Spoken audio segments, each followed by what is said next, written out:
50 years ago. There was no cell phones. There might be some TV programs, but there was ads in between TV programs. And there was only certain TV shows you could watch at a certain time that you enjoyed, and then there was nothing to watch. There was no email. So you went to work and you came home, and there was really not a lot of communication between you and your coworkers or your job. They made dinner with their family, they hung out, and then maybe they watched a program or two, and then they lied down in bed. They didn't have a phone to scroll on. They didn't have anything to keep them up. And so then they were like next to their partner, and maybe they're talking, maybe they're cuddling. And so there was more like opportunity and space for sex, right? It was a thing that you did for enjoyment, for pleasure, for fun. Now we have all these distractions that keep our mind away from sex. In order to enjoy sex, you need to have space for it, to be able to enjoy your partner and feel like you want that, right? And now we're sort of there's not as much room for it. That's one. Two is younger people, how are they dating, right? How are they meeting each other?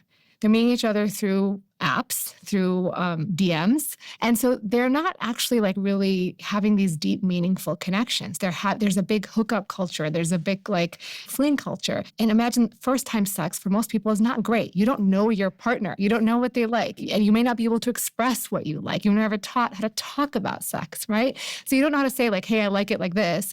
And you may be self-conscious because it's your first time. So you have like mediocre sex or bad sex. And you're like, well, I don't really want that. And there's just no like follow through, right? There's not a lot of education on what sex should look like. The only education people are getting are from often erotic films.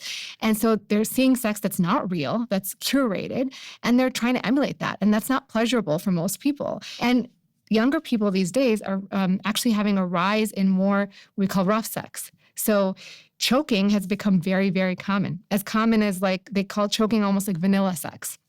So young people, if you look at data, like 60% of women and I think it's 20% of men have been choked during sex of that age group, like college age group. And of those people who get choked, 20% have been choked 25 times or more. Now, I think it's fine if you're into that, but I can't imagine that many people are into choking. And there's data to support that. So when you look at qualitative data, and this is by Debbie Herbenick, she's a sex researcher, and she did qualitative research, and she asked people, like, what is it like? Do you enjoy being choked? Tell us about it, right? Women were like, yeah, it's okay. Sometimes I'm scared because my partner is big and strong and I'm, smaller and they have big hands. Sometimes it's fine, and sometimes I don't really care for it, but like it's just a part of sex. It's just as normal as kissing, for example.